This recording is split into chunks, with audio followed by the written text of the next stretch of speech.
Good afternoon, my dear students. My name is Santosh Kumar Mishra. I am science teacher of Siddharth Sishu Sadan.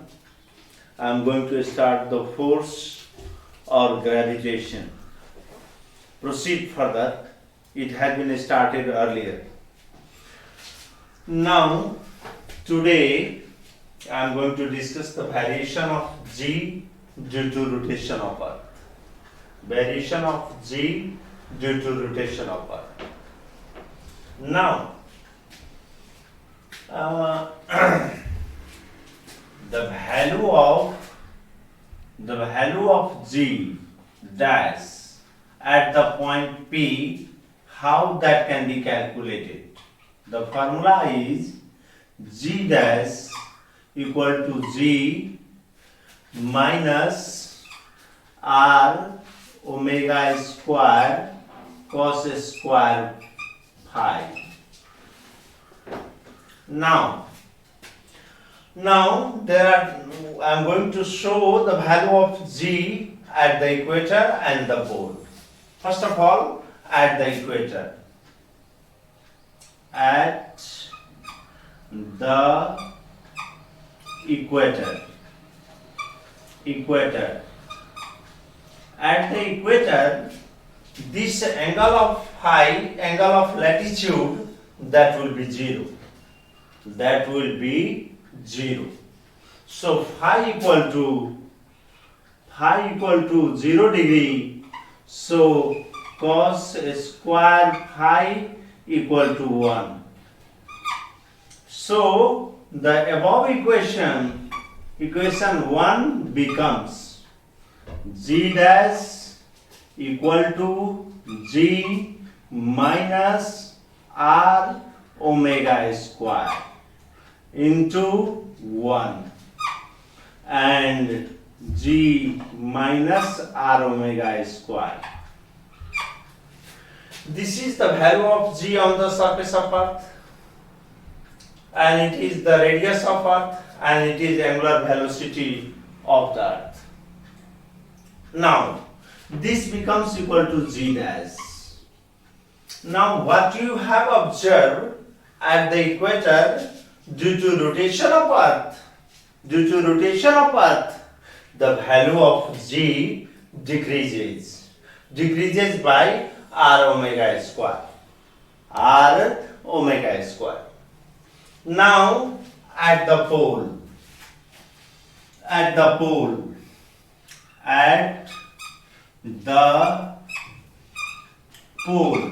here, at this point, here the angle phi becomes 90 degree. So phi equal to 90 degree at the pole, and cos 90 equal to 0. So now G dash equal to G minus R omega square into 0, or G dash equal to G. That means what you have observed at the pole, the value of G. At the pole, the value of G will not be affected by the rotation of the Earth. At the pole, the value of G will not be affected by the rotation of the Earth. At the equator, the value of G dash that have been decreased by the R omega square. Now the question arises. I can arise a question. I think you have also heard. जब पृथ्वीले अकस्मात आफ्नो rotation बन्द गरिदिन्छ भने जी को भ्यालुमा के प्रभाव पर्छ पोलमा र इक्वेटरमा? जब अर्थ आफ्नो रोटेशनलाई छोड्छ, when the earth stops its rotation suddenly, then the value of G at the pole will not be affected. It will not be affected because it is already g dash equal to g. जति अर्थ सर्फेसमा g को value हुन्छ त्यतिकै पोलमा पनि हुन्छ। तर जब अर्थले आफ्नो rotation बन्द गर्छ भने एंगुलर भेलोसिटी को भ्यालु के भइहाल्छ? एंगुलर भेलोसिटी को भ्यालु 0 भइहाल्छ र यो g माइनस r into 0 और g डैश बराबर g डैश बराबर g। अब के हेरिराख्नु भएको छ? पहिला के थियो भने r ओमेगा स्क्वायर घटिरहेको थियो g को भ्यालु अर्थ सर्फेसमा g को भ्यालुबाट। अब तपाई यहाँ हेर्नुभयो g के छ भने g एंगल अफ ल्याटिट्युड जुन छ पोजिसनमा अर्थ सर्फेसमा जति g को भ्यालु छ त्यतिकै बराबर भइहाल्छ। अब तपाईको बुकमा पनि यस्तो प्रकारको क्वेशन दिएको छ। यसै सेन्ड अप एक्जामिनेसनमा धेरैचोटी सोधिएको छ। म त्यो क्वेशन तिर अलिकति जाँदै छु। अब variation of g due to rotation of earth at the equator हेर्नुभयो र एट द पोल हेर्नुभयो। अब तपाईले सायद सम्झिहाल्नु भएको होला र अर्थले आफ्नो रोटेसनलाई स्टप गर्छ भने सडनली त g को भ्यालु इक्वेटरमा बढ्छ। g को भ्यालु इक्वेटरमा बढ्छ। पोलमा कुनै असर हुँदैन, पोलमा कुनै ढंगले प्रभावित हुँदैन, चाहे रोटेसनको बेला होस् या रोटेसन स्टप हुँदाखेरि। मान लो यदि रोटेसन स्टप भयो भने पनि g को भ्यालु पोलमा एफेक्टेड हुँदैन। अब तपाईको बुकमा प्र्याक्टिस बुकमा पनि च्यालेन्जिङ क्वेशनको रूपमा दिएको छ। त्यो क्वेशनलाई पनि अलिकति हेरौं। त्यो क्वेशन के छ भने त्यो क्वेशन यस प्रकार छ।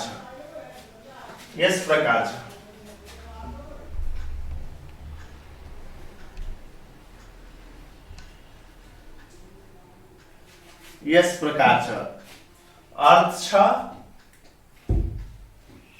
यो अर्थ छ र यो ए पोजिसन छ, यो ए पोजिसन छ र यो बी पोजिसन छ। यहाँ पोल छ, हामीलाई थाहा छ यहाँ पोल छ र यहाँ इक्वेटर छ। अब तपाई नै भन्नुस् g को भ्यालु भर्खरै मैले निकालेको g को भ्यालु पोलमा g dash equal to g र इक्वेटरमा g को भ्यालु g डैश को value g minus r omega square. अब कुनै अब्जेक्ट ए पोजिसनबाट बी पोजिसनमा जान्छ भने g को भ्यालु घटिरहेछ कि बढिरहेछ? g को भ्यालु घटिराखेको छ र अब यसबाट यो पनि प्रमाणित हुन्छ कि पोलमा जुन वजन होला, वेट होला, त्यो वेट पनि त्यो अब्जेक्टको इक्वेटरमा जाँदाखेरि वेट पनि घट्छ। कसरी घट्छ यहाँ हेर्नुस्। यसमा दुवैतिर m ले गुणा गर्दाखेरि mg dash equal to mg र यो के को बराबर? वेट को बराबर। र यहाँ mg dash equal to mg minus mr omega square. अब यहाँ यो वेट बराबर mg minus mr omega square. अब सायद तपाईले बुझ्नु भएको होला वेट को के रिलेसन छ र g को के रिलेसन छ। Have understood? त अब वेट इक्वेटरमा के हुन्छ र पोलमा के हुन्छ तपाईले सायद बुझिहाल्नु भएको होला। अब यही पिक्चरलाई, यही डायग्रामलाई कति बुकमा यसरी देखाएको छ कि यहाँ ए पॉइंट लिएको छ र यहाँ बी लिएको छ र ए बाट बी मा आउँदाखेरि जी को भ्यालु घट्छ या बढ्छ त्यो क्वेशनमा सोधिएको छ र वेट को भ्यालु के हुन्छ, घट्छ कि बढ्छ। तपाईले थाहा पाइहाल्नु भएको छ कि जी को भ्यालु जी को भ्यालु पोलबाट इक्वेटरमा जाँदा घट्छ, आर ओमेगा स्क्वायरले घट्छ र वेट पनि एम आर ओमेगा स्क्वायरले पनि घट्छ। How understood my dear student?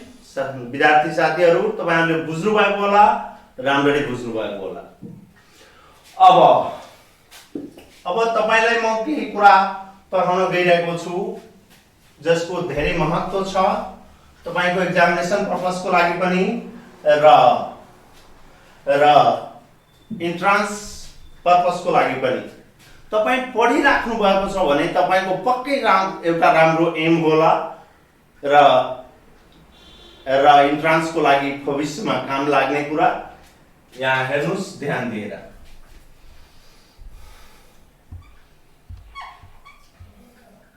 Gravitational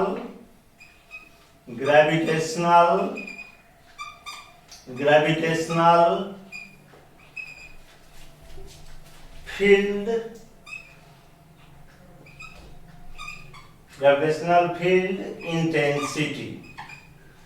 intensity, gravitational field intensity। यता ध्यान दिएर सुन्नुस्। ग्रेभिटेशनल फील्ड इंटेंसिटी भन्नाले gravitational field intensity at a point in the gravitational field defined as force experienced by a unit test mass at that point। अब म तपाईलाई diagram बनाएर देखाउँदै छु। यो अर्थ छ, यसको सेन्टर O छ र एउटा पार्टिकल यहाँ छ एउटा मास बडी, यसको मास m छ, यो अर्थको मास कैपिटल M छ, रेडियस r छ र यो पूरा दूरी स्मॉल r को बराबर छ र यो यहाँबाट यो दूरी h को बराबर छ। अब यो हेर्नुस्, यो चाहिँ अर्थको ग्रेभिटेशनल फिल्ड भित्र छ। यो पोइन्ट जुन p जुन छ, यो पोइन्ट p मा ग्रेभिटेशनल फिल्ड इंटेंसिटी क्याल्कुलेट गर्न गइराखेको छु। पोइन्ट p मा ग्रेभिटेशनल फिल्ड इंटेंसिटी क्याल्कुलेट गर्न गइराखेको छु र यो पोइन्ट p पनि अर्थको ग्रेभिटेशनल फिल्ड को भित्र नै छ। अर्थको ग्रेभिटेशनल फिल्ड भित्र नै छ। त अब मैले डेफिनेसनमा के भने, the gravitational field intensity at a point in the gravitational field is defined as the force experienced by unit test mass at that point। अब सबभन्दा पहिला यहाँ let m, capital M and capital R be the mass and radius of the earth, and another body of mass small m is kept at point P inside the gravitational field of the earth, and the distance between the center of the earth and center of the body must be a smaller mass is r, small r। अब Newton's universal gravitational law को आधारमा F equal to force of gravity निकाल्दाखेरि अगाडि क्लासमा पनि मैले सिकाएको छु साथी विद्यार्थी भाइहरु, gm by r square force of gravity मैले क्याल्कुलेट गरे। कहाँ त पोइन्ट p मा। अब यो फोर्स भइहाल्यो र according to the definition of gravitational field intensity, gravitational field intensity लाई e ले डिनोट गरौँ त यो e के भइहाल्छ, force by mass. Gravitational field intensity भन्नाले फोर्स बाइ मास। त अब फोर्स को भ्यालु यसमा राख्दाखेरि g capital M small m by r square into m। यो m के भइहाल्छ, क्यान्सल भइहाल्छ र gravitational field intensity becomes equal to gm by r square, यहाँ पॉइंट p मा ग्रेभिटेशनल फिल्ड इंटेंसिटी निकाल्दाखेरि E equal to gm by r square हुन्छ। EM equal to GM by R square हुन्छ। अब यदि यो पोइन्ट मासलाई अर्थको सरफेसमा ल्याइदिन्छु भने के हुन्छ? अर्थको सरफेसमा ल्याइदिँदाखेरि के हुन्छ? अर्थको सरफेसमा ल्याउँदाखेरि H बराबर 0 भइहाल्छ र small r equal to capital R, small r equal to capital R। अब चाहिँ ग्रेविटेशनल फिल्ड इन्टेन्सिटी कसरी लेखिन्छ, एक्सप्रेस कसरी गरिन्छ? GM by R square, GM by R square. यो चाहिँ G को बराबर हुन्छ, अर्थ सरफेसमा एक्सिलरेशन ड्यू टु ग्रेभिटी को बराबर हुन्छ।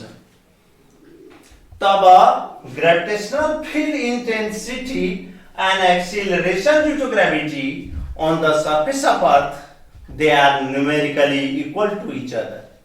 They are numerically equal to each other. दुवै आपसमा बराबर हुन्छ। E र G आपसमा न्युमेरिकली बराबर हुन्छ। अब यो ग्रेविटेशनल फिल्ड इन्टेन्सिटी अर्थ सरफेसमा लेख्दाखेरि E equal to GM by R square earth सरफेसमा, अनि यहाँ भ्यालु पुट गर्दाखेरि 6.67 into 10 to the power minus 11, mass of the earth 6 into 10 to the power 24 kg, र radius of earth 6.4 into 10 to the power 6 यसको whole square. यदि यसलाई calculate गर्छौं भने हामीले पाउँछौं E इक्वल टु अर्थ सरफेसमा 9.8 newton per kg, newton per kg, newton per kg. वास्तवमा न्यूटन पर केजी किन भयो? किनभने gravitational field intensity equal to force of gravity by mass, र फोर्स को युनिट के हुन्छ? न्यूटन हुन्छ, र मास को युनिट के हुन्छ? केजी हुन्छ। The gravitational field intensity को value अर्थ सरफेसमा 9.8 newton per KG, 9.8 newton per KG. अब सायद तपाईले बुझ्नु भएको होला ग्रेविटेशनल फिल्ड इन्टेन्सिटी भनेको के हो। अब फेरि एकचोटी भन्दै छु, P पोइन्टमा अर्थको ग्रेविटेशनल फिल्ड भित्र ग्रेविटेशनल फिल्ड इन्टेन्सिटी भन्नाले युनिट मास माथि जति अर्थ द्वारा फोर्स अफ ग्रेभिटी लाग्ने गर्छ त्यसैलाई नै ग्रेविटेशनल फिल्ड इन्टेन्सिटी भनिन्छ, त्यसैलाई नै ग्रेविटेशनल फिल्ड इन्टेन्सिटी भनिन्छ।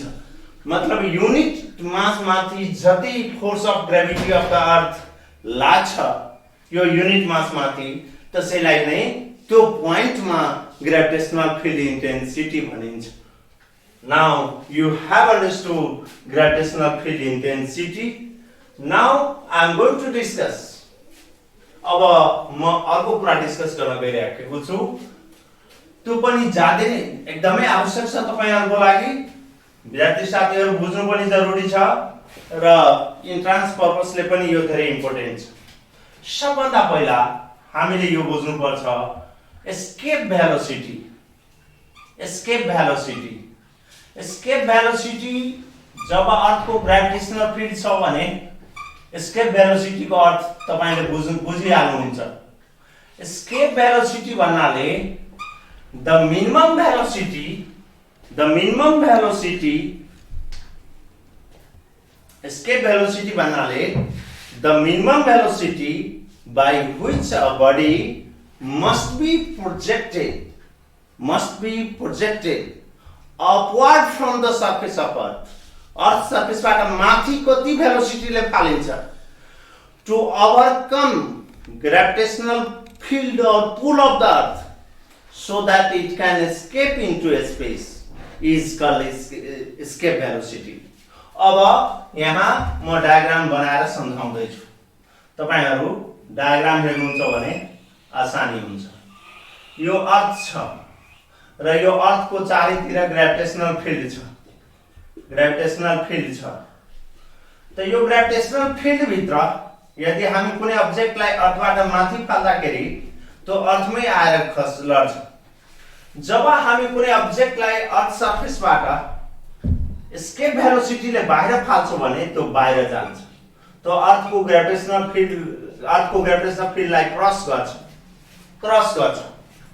अब यता हेर्नुस् ध्यान दिएर, एस्केप भेलोसिटी दिँदाखेरि यहाँ के छ भने यो अर्थको सेन्टर हो, यो रेडियस हो, यो मास अफ अर्थ हो। अब यहाँ एउटा बडी छ जसको मास स्मल m छ। त एस्केप भेलोसिटीलाई भन्दाखेरि यसलाई अर्थको सर्फेसबाट माथि फाल्दाखेरि यो अर्थको ग्रेभिटेशनल फिल्डलाई क्रस गर्छ र स्पेसमा जान्छ।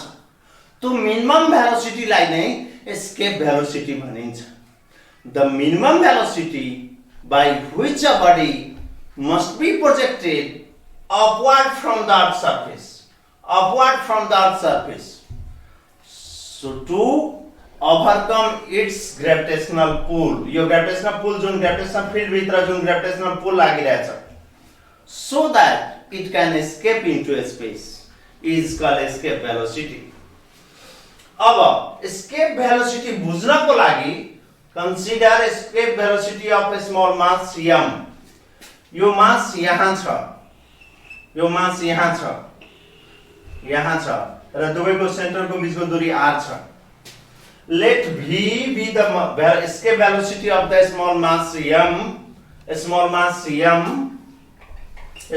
m at near a planet or near earth. To escape the body from its position at a distance r from the planet center, you a small r from the planet center, तब के हुन्छ भने यसको initial kinetic energy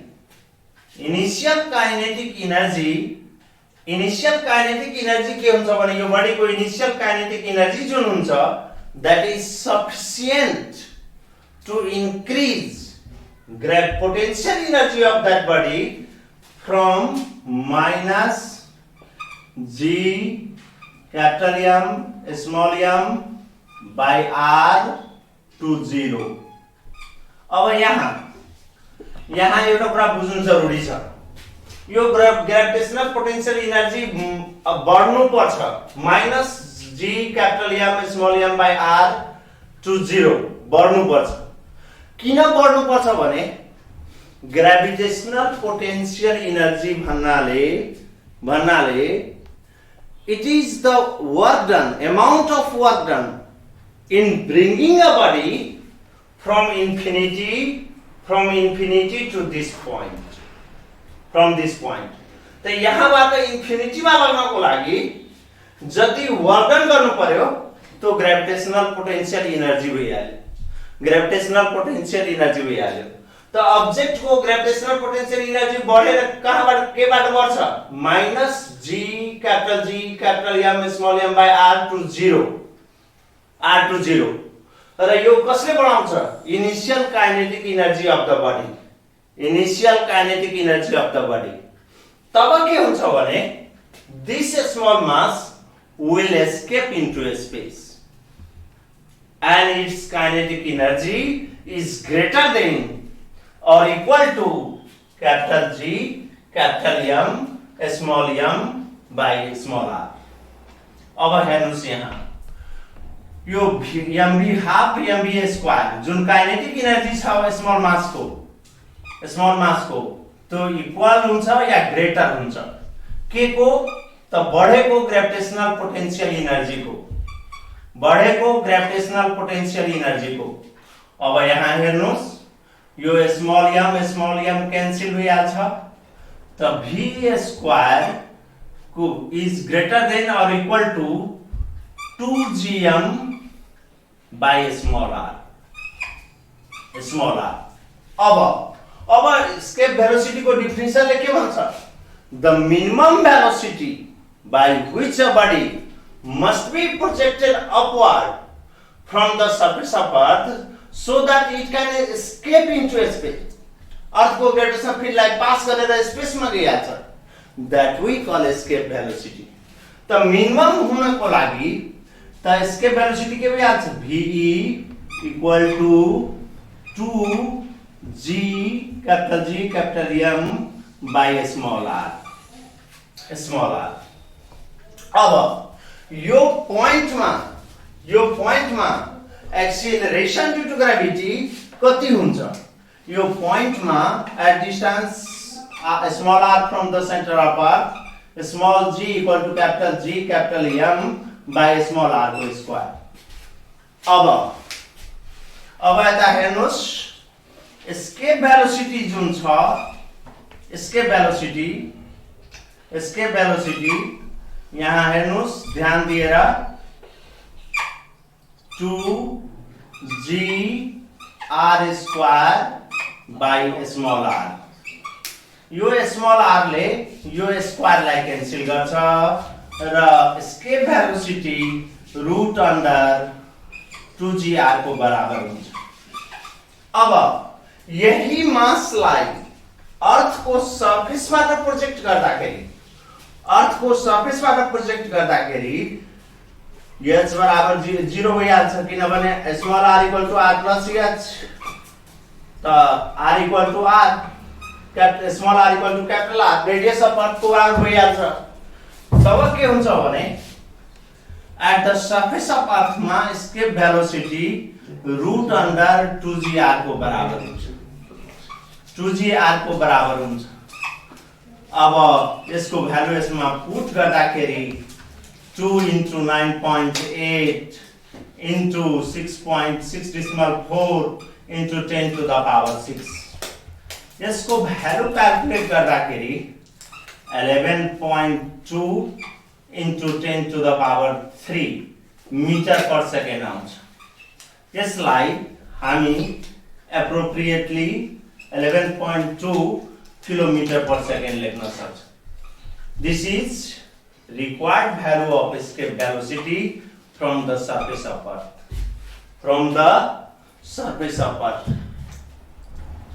Now I am going to stop here. Next day, tomorrow I will discuss about it. Thank you.